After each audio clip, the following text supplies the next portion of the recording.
So, hi, I'm Denise Chapin, and I am your podcast host for Talking TA, and we are at Transform 2025. And I have with me Justin Simpson today. Welcome, Justin. Thank you. Thank you for having And his company is called Here.Now.AI. You just had a workshop earlier. Yes, I had a very interesting workshop. I was with a group called OpenWater, and OpenWater is a community of mid-career professional who are not ready to retire, who still have wisdom to offer and a desire to give. And so OpenWater sponsored a whole series of talks in one panel that were around what to do about the aging workforce, because there are two things going on. The one is that there's this inevitable demographic that's happening, whether or not we want it. The workforce is aging. There aren't as many young people coming in, and the folk that are there are getting progressively older, not surprisingly, so that the proportion of the workforce that is over 55 will go from 25 to 30% by 2030. So it's not a short-term phenomenon. And the question then becomes for HR professionals or anybody who's dealing with that workforce, what do I do with these people? And our answer is they have skills, they have talent, they have wisdom, use them. And so there was a variety of different aspects of that. So, what are you most excited to learn or take away from this event? I think it's a transformative time for HR. It's not an industry that I'm deeply familiar with, but I dealt with HR as a manager in my career as in finance. And so I understand what's going on, but I also understand the demographic shifts and the economic shifts underpinning a lot of the change. And so I'm really excited to hear about how that's transforming the workplace. And of course, with a technology bent, I'm very interested to hear how HR tech in general is beginning to play a more and more important part. And my particular interest is in in AI, I beg your pardon. My particular interest is in AI, and so I'd like to see how that plays out in the HR space, so the TA space as well. Speaking of AI, we're seeing some advanced systems that can make decisions and take actions on their own, agentic AI. So let's talk about that for a minute. How do you see HR and talent acquisition teams adopting these technologies to further impact their own workspace? So the adoption of AI has been inexorable, but slow, and it's slow not because the technology is there, but because people need to absorb and understand it and its impact. And nobody is ready, and I don't believe they should be, to hand over important decisions to an independent AI who's going to make those decisions on your behalf. So it's a process of understanding, first of all, what is the power of AI in general in a workplace? And then second, which of those AI processes am I comfortable allowing the system to make independently? And which decisions do I want to reserve as a human? And in general, I believe, and I think we try to argue today, that the human piece is a critical part of the cycle.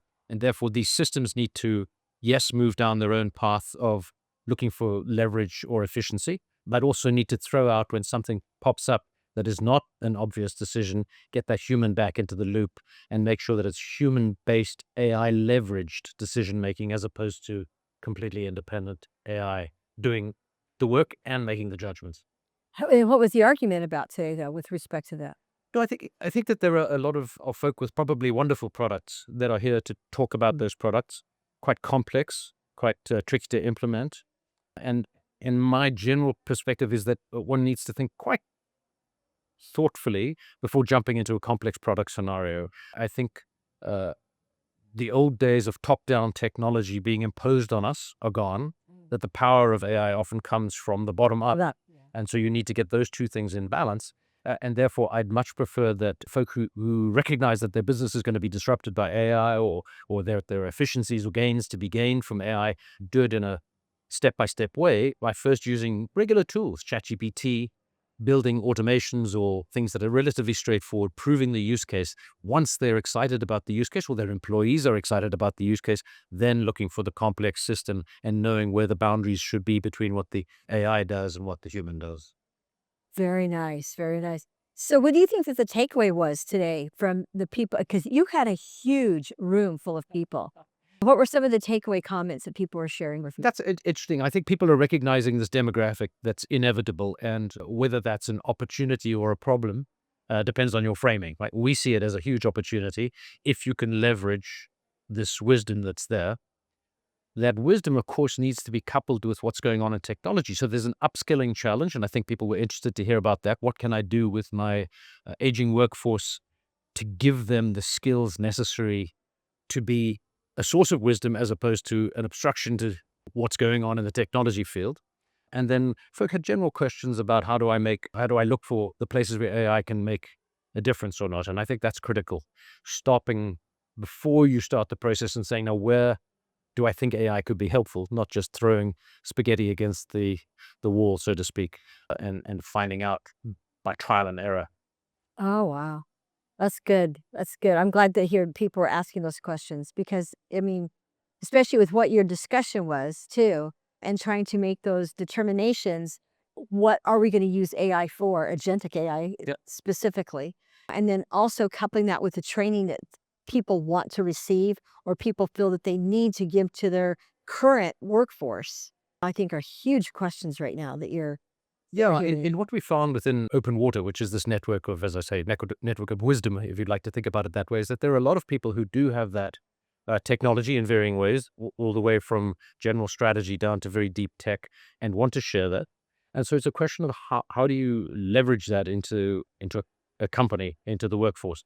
And I think that there's more and more willingness to do that because it's interesting and fun, and learning something new is different, as well as recognizing the competitive pressures. If I don't do this, my competitor will and eat my lunch. Or if I do this, I might gain an advantage. And there's a commercial reason for doing it, not just a human Sure. psychology reason.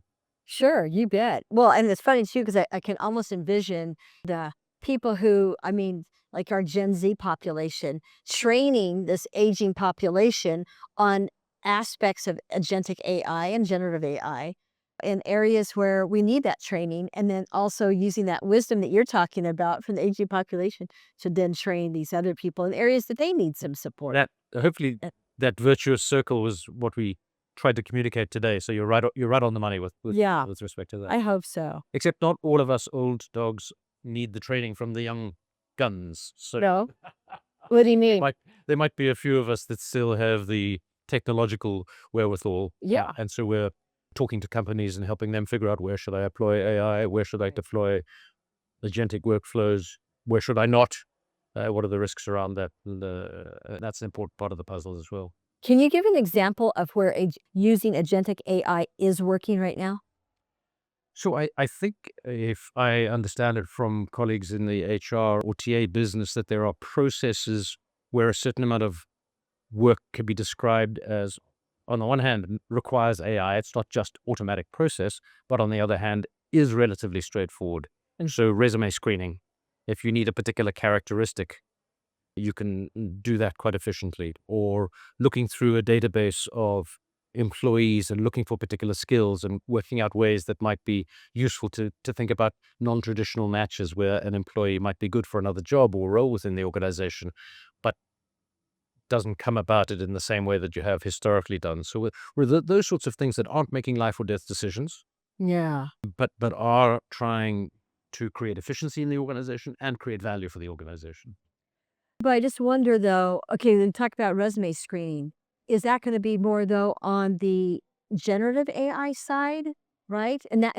For some of us who are still trying to make that transition between the two or agentic. So both are a part of that. The generative AI piece would be, I upload a resume or 100 resumes, and I say, give me the key factors that are important. I'm looking for somebody who has the following 5 characteristics. Find them in this haystack. Agentic AI would be to say, if a resume arrives in my inbox, I will automatically review the resume, pick up the characteristics, match it to today's requirements, pop out a list that says, Denise, you need to talk to this person. And I've written, by the way, drafted for your consideration, thank you, but no thank you letters to the other 5, or however it goes. Very good. And then on the other side though, on the generative AI side with Yeah, well, resume screening. the resume screening is the generative AI piece. The agentic is the piece of turning it into Okay. a workflow that looks at something, makes a decision. Is this person a good person? I'm going to show him or her to Denise. Is this person not suitable because they don't match the requirements? I'm going to put them into here's the draft, thank you, but no thank you letter. And the AI is making that decisions. That's the agentic piece. So that's the whole rejection letter is another conversation altogether because those rejection letters so far, oh my gosh, I've had to redo them completely. And these are AI generated. Okay, so I'd make 2 points. The first is I've come across, even today in the last few hours, people who are in the business of HR and are still desperately unhappy that not everybody gets a rejection letter because there's so many resumes applying for a particular job. And the worst thing is to leave some poor soul waiting, wondering. So I think an AI-generated letter that says, thank you, but no thank you, first of all, is a step up from dead silence. Right, it's true. Yeah, and step two is I rarely recommend that somebody would take an AI-generated output and have it go directly to the Right, end user, right? right. Now, you're saying that they're not very satisfactory. I challenge you to say, have you thought about how you're prompting it? Have you told it, is there a better way? Can you experiment to see if you can get something that sounds a bit more, if it's not warm enough, that sounds a bit more warm, if it's Yeah, too factually, whatever it is, how do you address those two? It's a prompt guidance challenge, not an AI challenge. I promise you the capability exists within the AI. It's just a question of how you pull out that capability. well, and I think that companies, they want to send out these prompt or these rejection letters to all the candidates that aren't being considered, right? How can we use generative AI more successfully for these particular, rejection letters? No, I think that's a very good point, and I think that is changing. It's happening. So where we are in the space, we were talking earlier about adoption. Adoption is happening sort of whether you like it or not, so you might as well get on with it. Right. The quality is improving by leaps and bounds and probably at a speed that is unprecedented in terms of technological advancements. So you you say, well, I understand the process and I'd like to see better quality letters, but I have to go in and do this change. That will change Yeah. soon. Yeah. So don't say the processes are broken and I'm going to throw it out. Rather than say, well, either I'm going to help make it better myself or I'm just going to wait until the next iteration of Yeah. a language model that does a better job. Well, and then you talk about the combination though, like generative AI reviewing the resumes, but then agentic AI making the decision to push it forward or also reject it. So is agentic AI then going to be able to say, once it receives that resume from generative AI saying, no, this isn't a fit, go ahead and send this rejection letter out. So How is agentic AI then going to all approve you're it? doing with agentic AI is taking a decision that you make yourself and trying to describe in a very precise way how to make that decision. So if your decision making about whether a resume is good or not is completely haphazard and it's how you feel on the day and what you had for lunch and Yeah. but that's going to be very hard to put into your agent, right? Right. If you rather say, I know what the job description is and I want to match very closely to that.